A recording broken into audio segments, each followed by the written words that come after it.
Welcome to J-Life with Daniel. I'm your host, Rabbi Daniel Levine. Okay, well, for this episode, I felt that it would be important to talk about the recent Roe v. Wade leaked Supreme Court decision, both from a Jewish traditional point of view and also from what I'm going to call a meta-Jewish view. Before we get into the actual podcast, I wanted to highlight a couple things and just delineate them at the outset. One, that any conversation about abortion, regardless of whether one is pro-life or pro-choice, comes with some sort of array of controversy, especially if one has a position that doesn't fit on either extreme. It's funny, I actually reached out to a whole series of people asking if they wanted to be guests on the podcast, and almost everybody reacted with some sense of discomfort. What if I say something wrong? One person said. I don't want to accidentally say something stupid and get people mad at me, another person said. Needless to say, there's a huge danger in our society if specifically the people that have nuanced views, specifically the people that on any issue feel uncomfortable expressing their own opinion, feel too uncomfortable talking about it. Because then all we're left with in the public sphere, both on this particular issue, but also on a whole array of other social, political, and even religious issues, we're only going to be left with the extremes. And so in some way, this introduction is sort of an encouragement, and I think also a social imperative for people on a whole host of issues that don't fit into either of the extremes, people that are able to see the complexity and nuance for a whole host of situations, feeling comfortable bringing that nuance into the public sphere. Because we really do have a problem in society right now where it's the most extreme, the most vocal, the most active 15 to 20% on each political extreme of any issue that are dominating the conversation. And as Pew studies show, Americans increasingly on a whole host of issues are free to express their opinion. Needless to say, this is the opposite of what we're trying to accomplish as a society.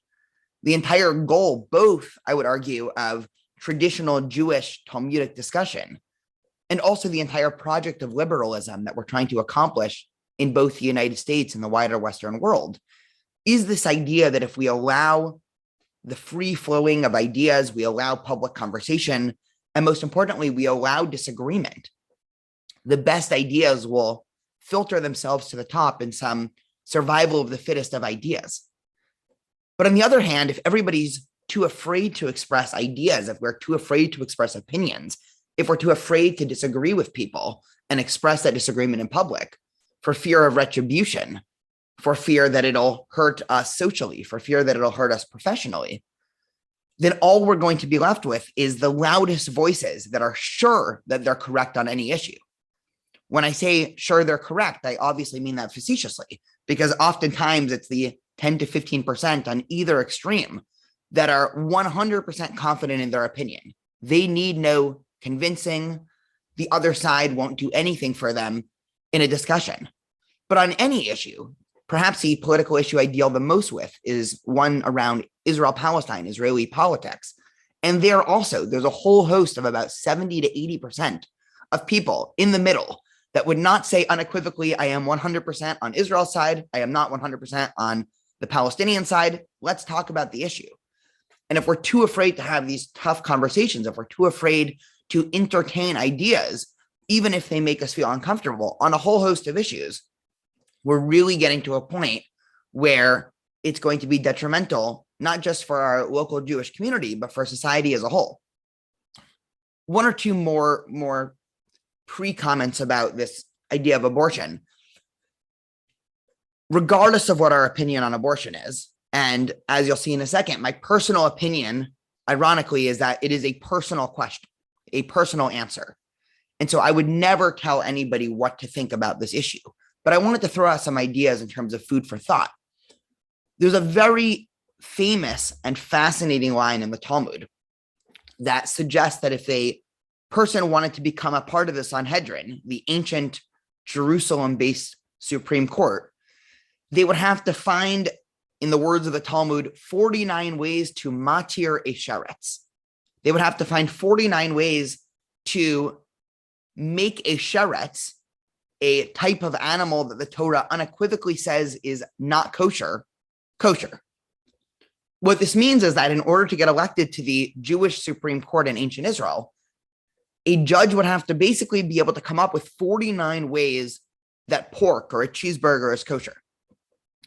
Now, this doesn't mean that one wants judges to engage in crazy, backwards legal opinions in terms of being able to say that up is down and right is left. But what this means is that in order to get elected to the highest court in the ancient Jewish community, it means that we expect the judges that get elected to be able to see issues from both sides.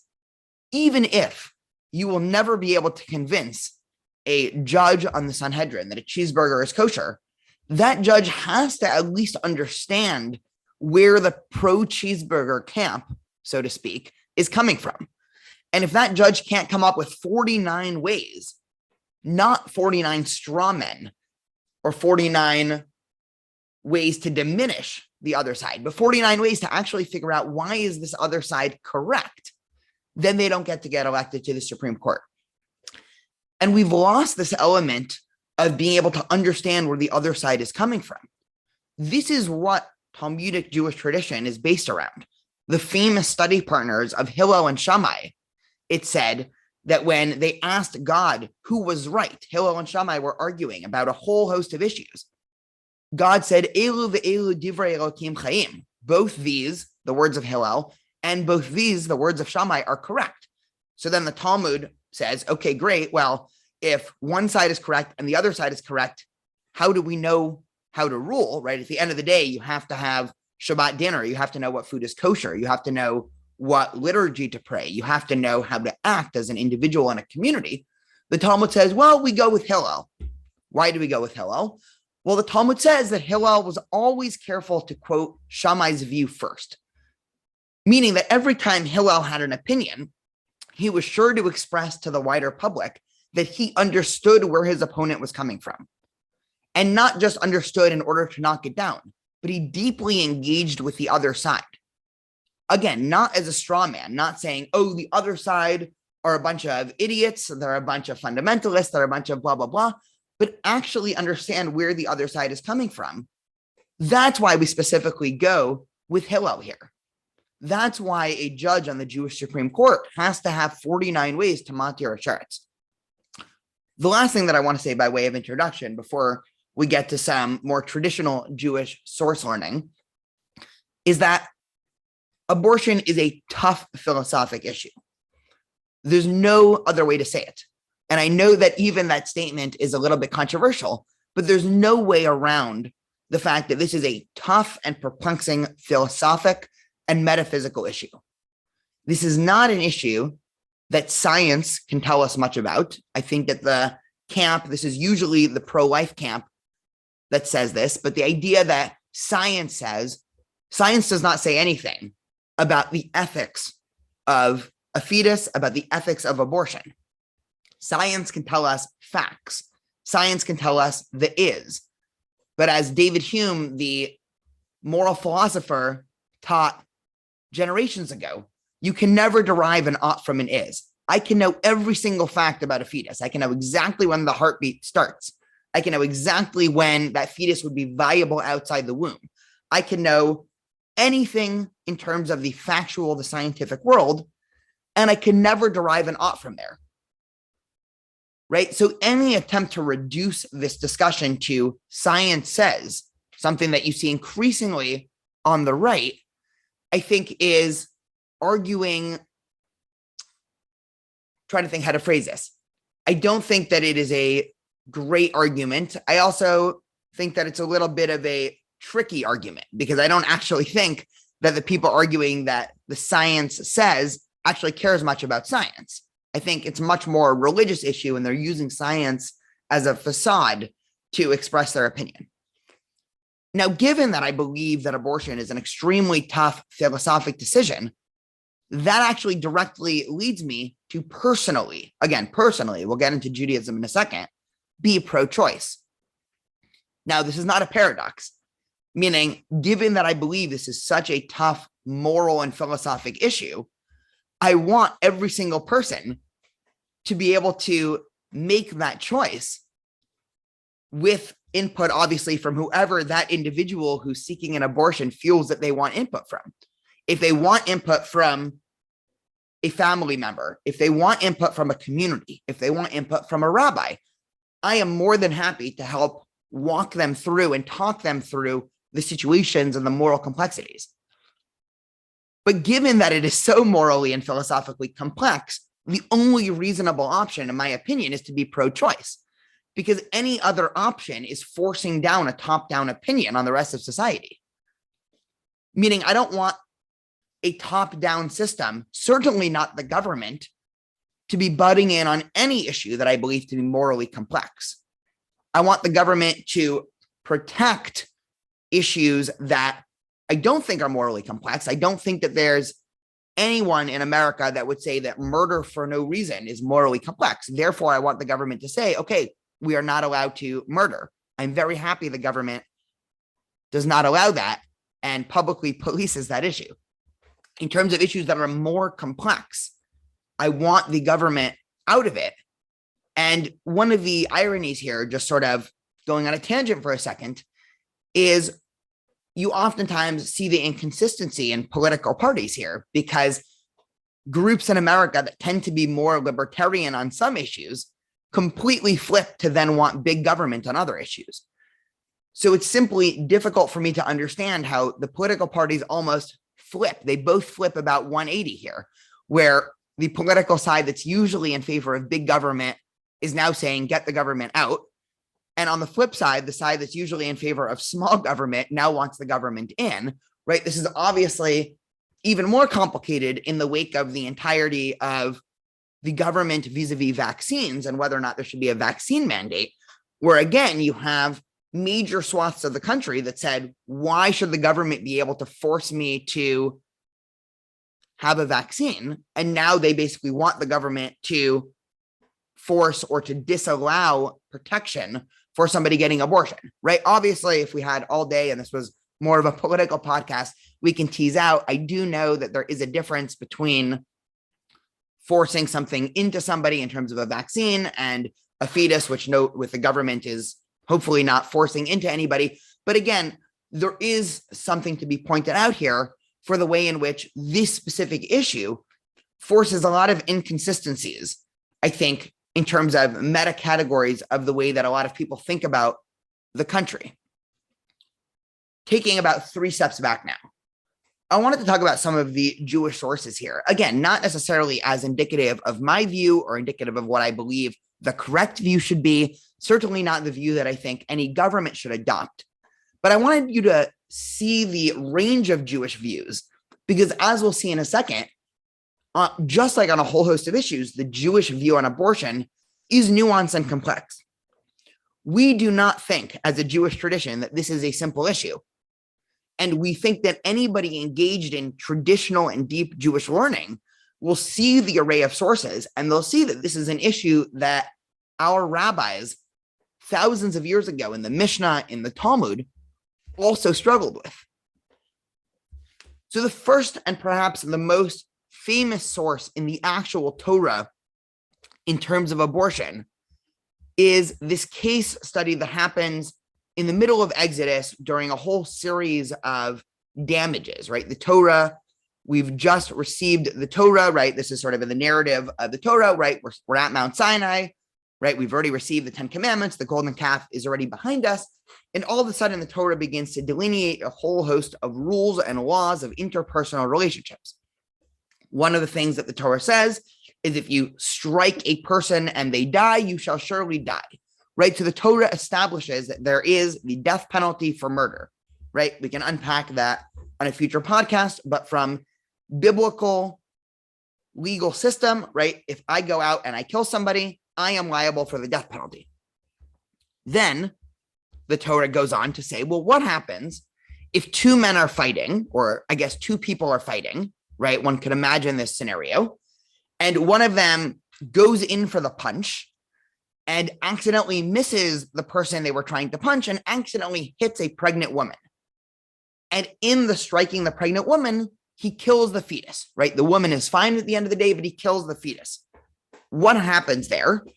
The Torah says you have to pay. Now, this case right here immediately leads a whole host of Jewish thinkers to suggest, okay, let's connect the dots here. If Judaism is pro the death penalty for murder, but the penalty for killing a fetus is just a monetary payment, obviously Judaism does not consider the killing of a fetus to be murder. This has been encoded as one of the major Jewish positions. It's not the only Jewish position, because there is a contemporary Jewish position, a minority one, that does suggest that at a certain point, killing a fetus is murder. But this first position, this idea of a fetus not being murder, is the mainstream Jewish position. But that begs the question, okay, we're still in the Torah here, right? We haven't even made it to the Mishnah and the Talmud yet. In terms of the Torah's approach here, it seems that the Torah is somewhere in between the philosophic position of the pro-life / anti-abortion camp and the pro-choice camp. Meaning, the Torah certainly would not say that abortion is murder. The Torah also is seemingly saying that abortion or the killing of a fetus is doing some sort of wrong, because there has to be a financial payment, right? If a fetus was just part of the body, or a fetus was something else, then from some perspective, from some biblical legal perspective, again, I don't want to be misquoted and say, oh, who cares? But from the way that Jewish law works, why would one care to have that monetary payment if at the end of the day, the mother was fine? So again, this stream of Jewish thought ends up encoding a fetus or the murder of a fetus as a type of damages, right? Similar to if I break somebody's arm, that is under a Jewish category known in halacha as chavala, right? Damages. And there's a whole host of different precepts that apply to this category. I wanted to give a couple more cases from the Mishnah here, just to, again, see how our tradition wrestles and deals with this idea before giving some final thoughts on just the Jewish traditional approach to abortion. There's a famous idea in Judaism that the woman's life always takes precedence over the fetus, right? And this, again, is where Judaism departs from a traditional pro-life view. Because, again, if Judaism believed that life begins at conception, there's a well-known Jewish idea that you do not privilege one life over another.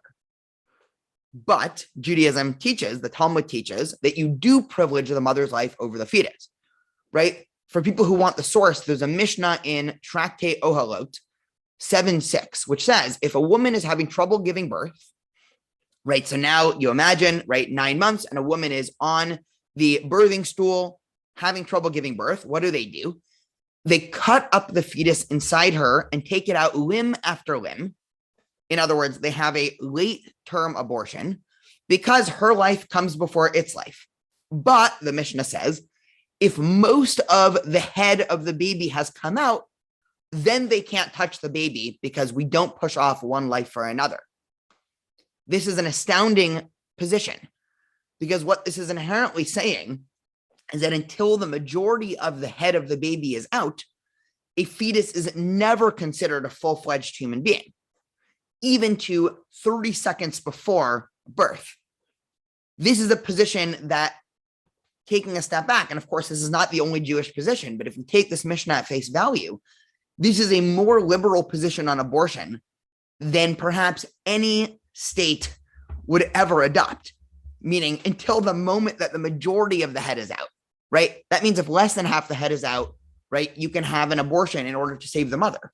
But this, again, this is one of many, many sources in Jewish tradition that suggests that a fetus is not considered a full-fledged human being.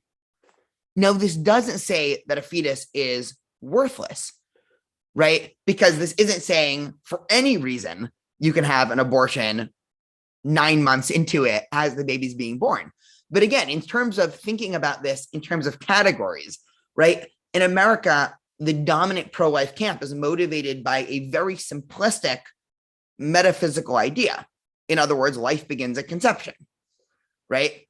the presumable pro-choice position is based off of another idea, which is life does not begin at conception.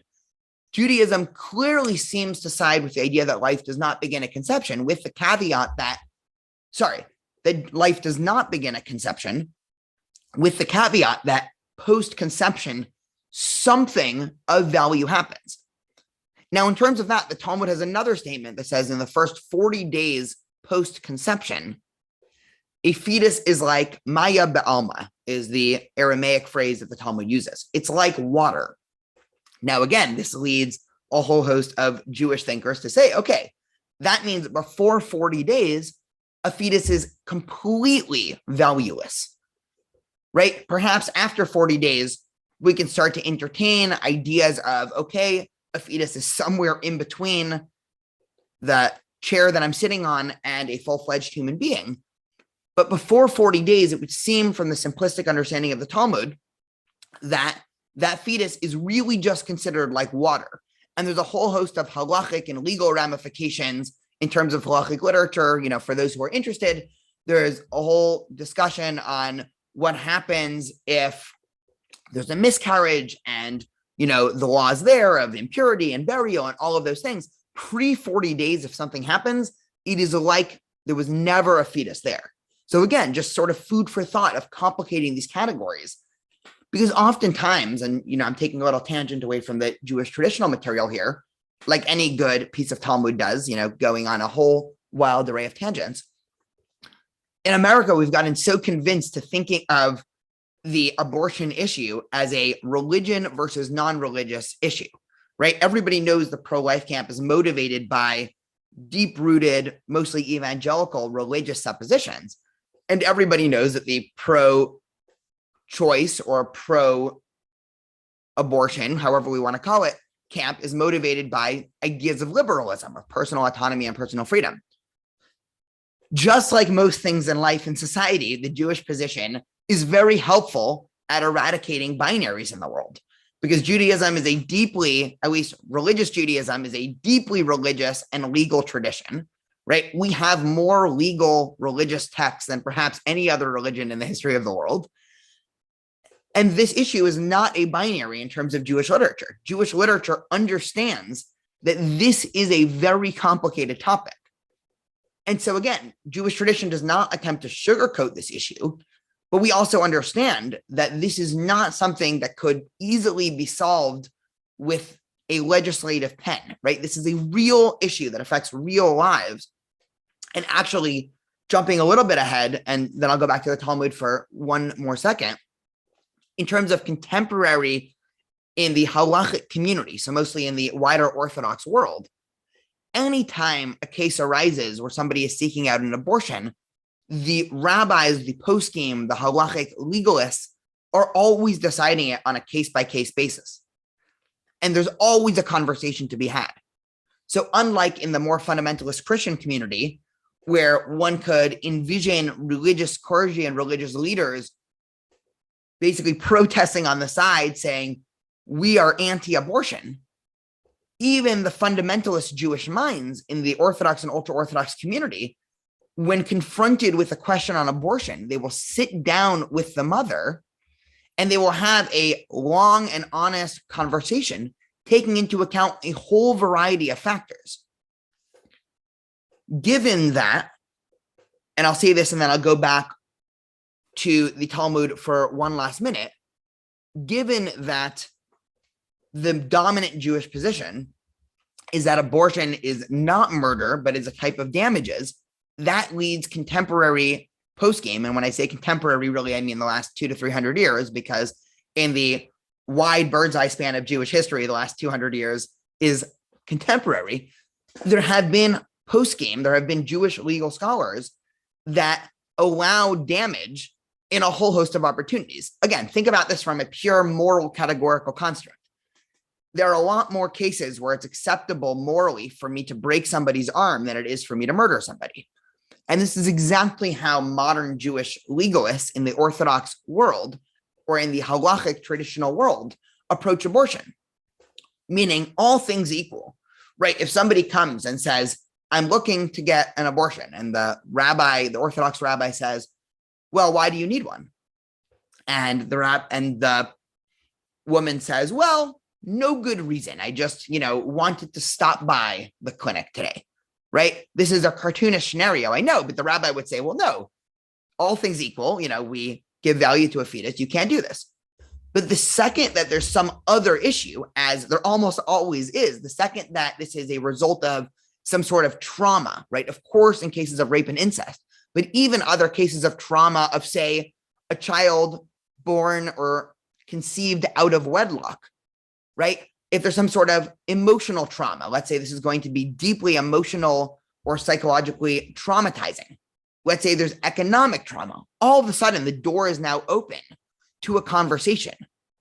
And both in terms of the Orthodox community in America and also in terms of Israeli law, all of these things are taken into account. And there's been a lot of famous responsa that have been written by rabbis in the last 150 years, basically saying that there are a whole host of acceptable reasons to get an abortion. Just a couple of famous cases, a baby or a fetus that was diagnosed to have Tay-Sachs in the womb, right? I don't know a ton about the actual condition, but presumably that meant that the baby was going to die very soon after it was born, right? The rabbi said, okay, yes, you can get an abortion because that will save psychological trauma later, right? Other cases, especially in Israel, of children conceived out of wedlock, right, is a good reason to abortion, given that it'll be sufficiently embarrassing and psychologically traumatizing to the mother and the family. Now, I don't want to paint a completely rosy picture here because I want to say two important things. One, there are Jewish positions that are much stricter on abortion, but this is the whole point. Again, in terms of encapsulating the sort of meta issue here, the entire point is that even among Jewish tradition, we have a whole array and variety of opinions to the point where any attempt to legislate top down here makes no sense because it's such a complex issue, regardless of what your starting point is. If you're starting from the point of, I want to follow the Jewish traditional view, if you're following the point of, I don't care what anybody but me thinks about this issue, right? It is complicated, and therefore it should be left to the person who's making the decision and whatever wisdom on the outside, whether that be religious wisdom or secular wisdom or philosophic wisdom, they want to accompany them in that choice. The other thing that I'll say is that given that the Jewish position is somewhere between pro-life and pro-choice, right, I think it has something to challenge everybody, which again, even though if somebody put a metaphorical gun to my head and said, are you pro-life or pro-choice? I would say I'm pro-choice. I think for anybody who would answer that question in any direction, the Jewish position is something to consider because it's always helpful to have ideas and opinions that are more nuanced, that challenge our own moral binaries of the world. There's a couple other Talmudic cases, but I'm now thinking that I'm going to skip them. But I do want to leave at least this one section of the podcast, and then there's one final thing that I want to say with some more food for thought, which is we went over probably about 2% of the total discussion of fetuses and abortion in just the Mishnah and Talmud. That's not to mention the hundreds of thousands of pages of commentary that have been written on those pages of Talmud from the medieval and modern period. Again, this is not a simple issue in terms of Jewish tradition. We do not take this question lightly because this is a scenario in which there are competing values at play here. And so from a Jewish traditional perspective, and again, if one doesn't care about the Jewish traditional perspective, that's okay too, right? I'm not trying to force the Jewish traditional perspective on anybody, but from a Jewish traditional perspective, this is a complicated issue. In terms of the contemporary American political ramifications, given that Judaism holds a complicated position here, I have argued, and I've written a series of social media posts about this, that I actually think this is problematic in terms of Jewish religious freedom if Roe v. Wade gets overturned. Meaning if Roe v. Wade gets overturned, right, Roe v. Wade, obviously the idea that there is a federally or constitutionally protected right to abortion, right, if this gets overturned and then it goes to the states and one is in a state, let's say Texas, for us in California, this obviously will not be as much of an issue. And Texas imposes very strict guidelines of abortion, right? Let's say heartbeat laws or even at conception. There would then be cases where Jewish law would recommend or even mandate an abortion that would then be seen as illegal by the state. So needless to say, this is an issue. And I think that the sort of proverbial Jewish red alert in the back of our head should go off, because we've spent a lot of time throughout our history in countries, especially Christian-controlled countries, where religious law was used to stymie Jewish practice, right? And I don't want to sound like a doomsday scenario, right? I'm generally not a hyperbolic, oh no, next thing we know, we're going to be in Handmaid's Tale. But I do think that from a Jewish point of view, right, we can see trying to think the right way to phrase this, right? Under hegemonic governments, whether they be religious fundamentalist hegemonic governments or political hegemonic governments, Judaism has never thrived, right? There's something about liberalism, something about this idea of freedom, right? Be it religious freedom, freedom of speech, all the things that America offers, that I would argue has been uniquely good and exceptional for the Jewish experience. And so given that it seems clear that the overturning of Roe v. Wade is based on the premise of life begins at conception, which is a religious idea, right? I think that should give a certain red alert for the wider Jewish community, because in a sense, this is a Christian religious view getting pushed onto the rest of the public. Now, I mentioned Roe v. Wade, and so I wanted to address sort of a more meta issue here, and this will be just another couple minutes, which is if one actually reads the decision, right, there's sort of a wider debate about how to read the Constitution at play in American society. And this is where I think Jewish wisdom comes in a really interesting way.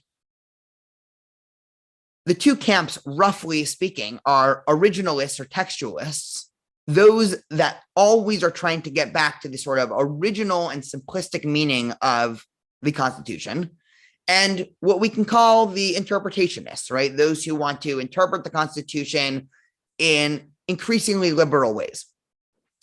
Now, the actual Supreme Court decision, if one goes and reads it, is based on this idea of textualism, is based on a careful read of the Constitution.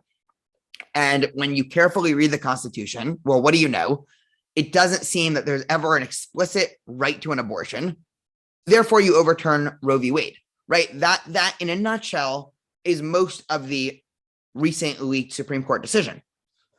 Now, one of the interesting things about this idea of textualism versus an interpretive tradition is that the entirety of Jewish tradition in the last 2,000 years has been an interpretive tradition. I can't overstate this enough, meaning Judaism as a tradition unequivocally rejects this idea of textualism, meaning we do not believe that it is possible to go back to the original source, to go back to the Torah, to cut out the interpretation, to cut out the oral Torah, to cut out the Mishnah, the Gemara, the medieval thinkers, the contemporary thinkers, and say, well, what does the Torah say about Shabbat? I don't care what the Mishnah and Talmud and tradition and interpretation says about Shabbat. What does the actual Torah say about Shabbat? Well, when you open the Torah, it turns out the Torah doesn't say much about Shabbat, right? It talks about how important of a day this is, and it says, don't light a fire, and it says, don't go and collect the manna, right? And a couple other things, right? Don't collect sticks, right? If we were originalists, if we were textualists, Judaism would have died out. I mean, there's no other way to say that. There have been other groups that have arisen in Jewish history, right? The Sadducees, the Karaites, right? Parallel groups that have actually attempted to return Judaism back to a textualist, right? Let's cut out this interpretive tradition. Let's go back to the original text. And those groups basically had zero staying power. The Sadducees were unable, right? The Sadducees, just a little bit of a Jewish historic lesson. In the first century, as Judaism was under Roman imperial rule, and it was becoming increasingly clear that the Romans were going to come in and destroy Jerusalem, and that Judaism had to make a pivot, there were a multiplicity of groups that were in Jerusalem at the time, right? There were the Pharisees, who are believed by scholars to have been the sort of proto-rabbis that were devising this oral and interpretive tradition, because in their mind, once Judaism gets spread out, once we get exiled from Israel, we need a robust oral tradition, because without interpretation, progress cannot happen. There was another group known as the Sadducees, and the Sadducees were more biblical literalists. And so the Sadducees were unable to conceive of a Judaism that wasn't connected directly to the temple.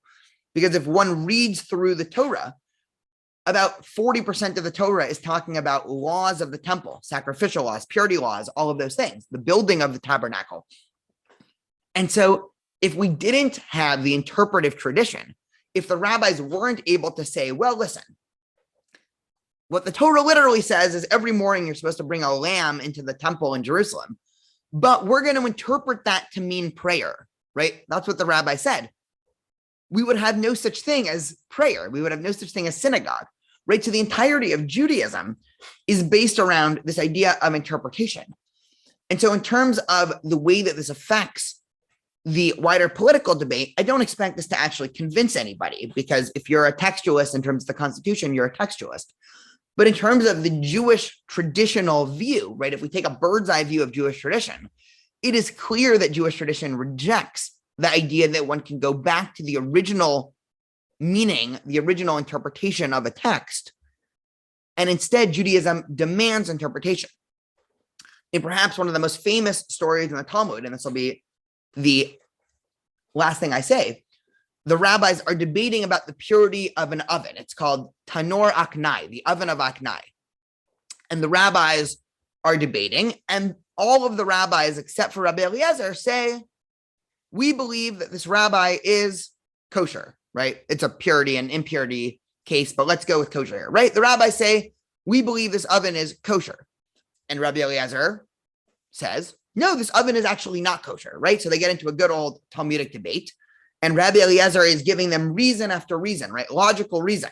And the rabbis keep on rejecting his reasons. And Rabbi Eliezer finally says, okay, if I'm right, let there be, and then he describes a whole series of miracles, right? Let this river flow backwards. And the river flowed backwards, and the rabbi said, well, we're not impressed. And then he said, well, if I'm right, let the trees that are around me get uprooted. The trees get uprooted, and the rabbis say, we're not impressed, right? We're not deriving law from a miracle, is what they say. He tries one more time, right? If I'm correct, let the walls of the Beit Midrash, let the walls of the synagogue, the study house collapse. The walls started to collapse. And the other rabbis stopped the walls from collapsing. And they said, okay, Rabbi Eliezer, these tricks are very impressive, but this is not how we derive Jewish law. So Rabbi Eliezer said, okay, if I am right, God should come down and tell you I am right. And in the story in the Talmud, God comes down and says to the rabbis, Rabbi Eliezer is right. So now, just to sort of frame this situation in the Talmud, the rabbis are arguing about a law of purity based off of the Torah. God, the author of the Torah, comes down and gives them the final ruling. The rabbis turn to God in this scenario and say, God, lo bashamayim hi. The Torah is no longer in heaven. You wrote the Torah and you gave it to us, and now it is our job to interpret the Torah. We don't care what you say. This is a stunning rejection of the idea of originalism. And there's hundreds of more stories and scenarios in the Talmud that go along the same theme. What the rabbis of the Talmud were essentially saying is they do not care about original intent. They do not care about textualism. They understand that for a community and a tradition to thrive, to prosper, and to progress, one needs to have a heavy dose of interpretation. Now, there's an important conversation to have. We're not going to have it here, of what the limits of interpretation should be, because I think it is obviously possible to interpret too liberally. A lot of my qualms with, I think, the contemporary American liberal Jewish community is there's been some Jewish ideas that have been interpreted too liberally. But in terms of the fundamental idea of textualism or authorial intent, Judaism would say, if the rabbis of the Talmud were here right now reading this Roe v. Wade leaked decision, they would say, we do not care what the founders and the writers of the Constitution had to say. They gave us the text. It's our job now to interpret it. the Talmudic story ends with the rabbis discovering Elijah the prophet in a marketplace, as rabbis in the Talmud often did. And they asked Elijah, when this case happened, right, when the rabbis unequivocally rejected God's input, what was your reaction? And Elijah said, God said, my children have defeated me. My children have defeated me. But in a loving way, meaning God was happy that the rabbis and that subsequent Jewish communities were mature, wise, and taking initiative enough to understand that to have a robust community, one needs to engage interpretation and cannot be bound by the dead words of an old text, but need to be kept alive by the robust spirit of conversation and interpretation. Thank you for listening, and we'll hopefully get back to some normally scheduled interview podcasts later. But again, I thought that these series of ideas, if nothing else, will give you food for thought about what is currently the most divisive issue in American politics.